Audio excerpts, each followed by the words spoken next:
रात्र 30वी. तू वयाने मोठा नाहीस, मनाने. मे महिन्याची सुट्टी संपवून मी परत दापोलीत शिकावयास गेलो. शाळा सुरू झाली. पावसाळाही सुरू झाला. तप्त जमिनीला मेघ शांतवू लागले. तापलेल्या जमिनीवर पाणी पडे व कसा सुंदर वास सुटे. नवीनच पाऊस जेव्हा सुरू होतो तेव्हा मातीचा एक रम्य सुंदर वास सुटत असतो. गंधवती पृथ्वी या वचनाची त्यावेळेस आठवण येते.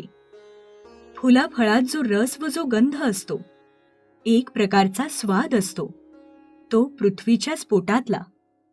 घरून दापोलीस येताना यावेळेस मी एक निश्चय करून आलो होतो.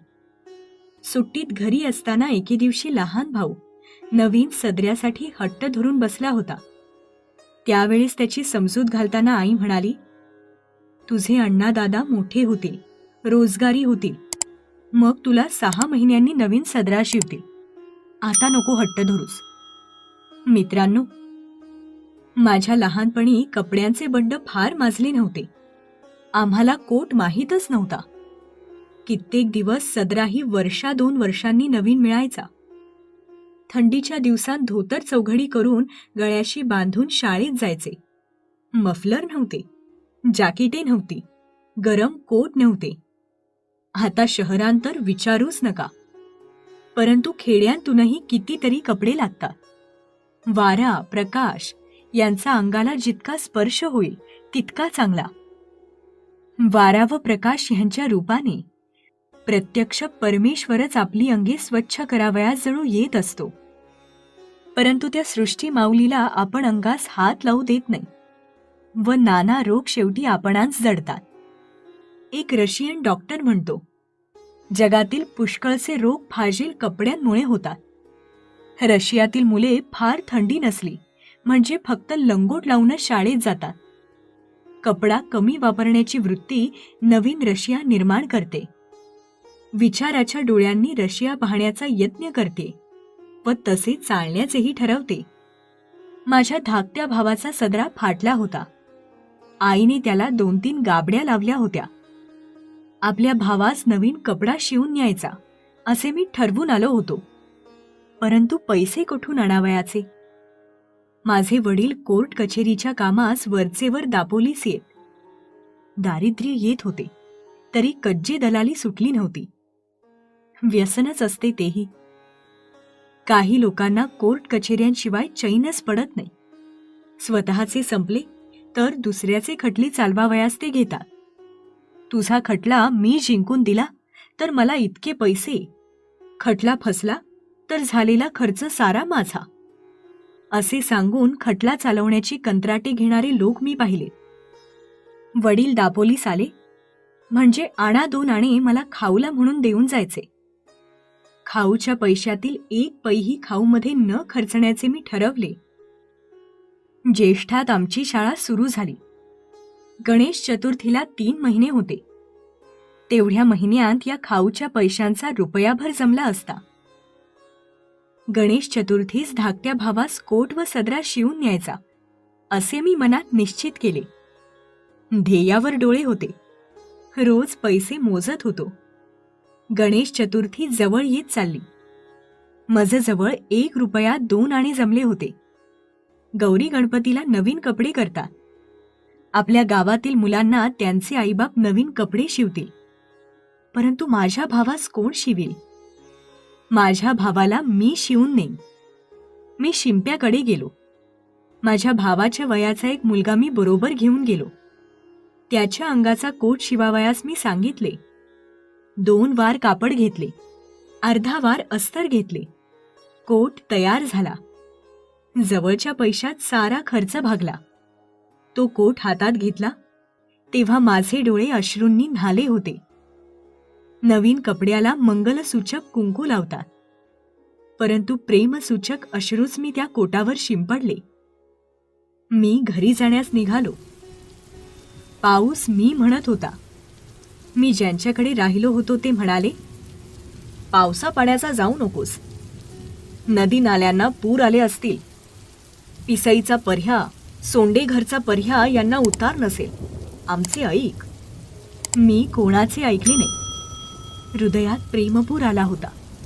तो नदी नाल्यास थोडीच भीक घालणार. नवीन कोट बांधून घेऊन मी निघालो. पंख असते तर एकदम उडून गेलो असतो. चालण्याचे श्रमच वाटत नव्हते. सुखस्वप्नात दंग होतो. आईला किती आनंद होईल या कल्पनेत मी होतो. एक नानेटी माझ्या पायाजवळ उडी मारून गेली. नानेटी म्हणून एक सापाचा प्रकार आहे. तिचा हिरवा रंग असतो. नानेटी उड्या मारीत जाते. मला जरा भीती वाटली. जपून चालू लागलो. पिसईचा पर्या दुथडी भरून वाहत होता. त्याच्या पाण्याला ओढ फार. काय करायचे? आईचे नाव घेतले व शिरलो पाण्यात. हातात काठी होती. पुढे काठी टाकावयाची व मग पाऊल टाकावयाचे. मी वाहून जाण्याच्या बेतात होतो. परंतु कसा बाहेर आलो देवालाच माहीत. माझे प्रेम मला तारीत होते. इतर नदी नाल्यांना प्रेमाने भेटावयास जाणारा तो नाला, तो मला कसा बुडवी? मी माझ्या भावास भेटावयास जात होतो. त्या नाल्या इतकाच उत्सुक होतो. धावपळ करीत होतो. त्या नाल्याप्रमाणेच मीही हृदय भरून घेऊन जात होतो. रस्त्यातील खडी वर आली होती. सुयांसारखे दगड पायांना खुपत होते. परंतु माझे तिकडे लक्ष नव्हते. अंधार होण्यापूर्वीच घरी जाण्याची धडपड चालली होती. परंतु वाटेतच अंधार पडला. कडाड कडाड आकाश गरजत होते. विजा चमचम करीत होत्या. खळखळ पाणी वाहत होते. त्या पंचमहाभूतांच्या नाचातून मी चाललो होतो. शेवटी एकदाचा मी घरी आलो. ओला चिंब होऊन गेलो होतो. आई, मी बाहेरून हाक मारली. हवेत फार गारठा आलेला होता. वडील संध्या करीत होते व आईने शेगडीत निखारे शेकण्यासाठी दिले होते. अण्णा आला. आई, अण्णा. धाकट्या भावाने दार उघडले. दोघे लहान भाऊ भेटले. इतक्या पावसातून श्याम कशाला आलास? सारा भिजलास ना? आई विचारू लागली. सोंडे घरच्या पर्याला पाणी नव्हते का रे? वडिलांनी विचारले. हो, परंतु मी आलो कसा तरी. मी म्हटले. त्या दिवशी एक बाई वाहून गेली हो त्यातून. वडील म्हणाले. गणपतीची कृपा. बरे, ते कपडे काढ. कढत पाण्याने आंघोळ कर. आई म्हणाली. मी आंघोळीस गेलो.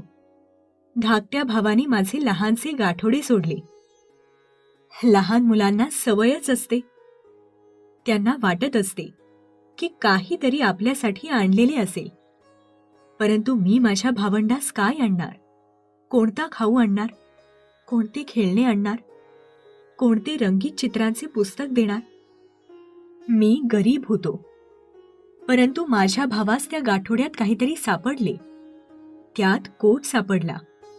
नवीन कोट. तो कोट नव्हता. ते हृदय होते. ते प्रेम होते. ती आईची फलद्रूप झालेली शिकवण होती. अण्णा, हा लहानसा कोणाचा कोट? हा नवीन कोट कोणाला रे? धाकटा भाऊ कोट घेऊन मजजवळ येऊन विचारू लागला. मग सांगेन. घरात जा घेऊन. मी म्हटले. आई, हा बघ कोट. हा काही अण्णाच्या अंगाचा नाही. हा मला आणला. होय आई? धाकटा भाऊ आईला विचारू लागला. आईने कोरडे धोतर दिले. मी चुलीजवळ शेकत बसलो. आई म्हणाली. श्याम, हा कोणाचा कोट? मोरू जोशांकडे का रे द्यावयाचा आहे? कापातल्या मुक्याने पाठवला असेल. वडील म्हणाले. नाही, हा मी पुरुषोत्तमसाठी शिवून आणलाय. मी म्हटले. पैसे रे कुठले? कोणाचे कर्ज काढलेस? का फीचे दवडलेस? वडिलांनी विचारले. कोणाच्या पैशांना हात तर नाही ना लावलास? आईने कातर स्वरात विचारले. आई, त्या दिवशी तू सांगितले होतेस, हा पहिला व शेवटचा हात लावलेला. ते मी विसरेन का? मी कर्ज काढले नाही, चोरलेही नाही, फीचेही खर्चिले नाही. मी म्हटले. मग उधार का शिवून आणला श्याम? वडिलांनी विचारले. भाऊ, तुम्ही मला खाऊला आणा 2 आणे देत असताना ते मी जमवले. गेल्या 2-3 महिन्यांचे सारे जमवले, त्यातून हा कोट शिवून आणला. आई म्हणत असे, तुझे अण्णा दादा मोठे होतील मग तुला नवीन शिवतील कोट. मी मनात ठरवले होते की गणपतीला नवीन कोट आणावयाचा. पुरुषोत्तम, बघ तुला होतो का? मी म्हटले, अण्णा हा बघ छान होतो, आणि आतलाही खिसा. आता माझी पेन्सिल हरवणार नाही. आई बघ. पुरुषोत्तम आईला दाखवू लागला.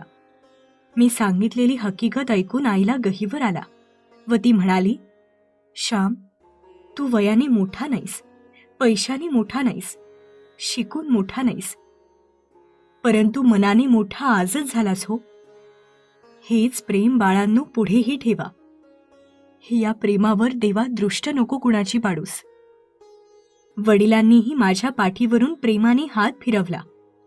ते काही बोलले नाही. त्या हात फिरवण्यात सारे बोलणे होते, साऱ्या स्मृती होत्या. आई, याला कुंकू लावू? पुरुषोत्तमाने विचारले. बाळ, आता घडी करून ठेव. उद्या कुंकू लावून देवांना नमस्कार करून अंगात घाल. नवीन कोट घालून गणपती आणायला जा हो. आई म्हणाली.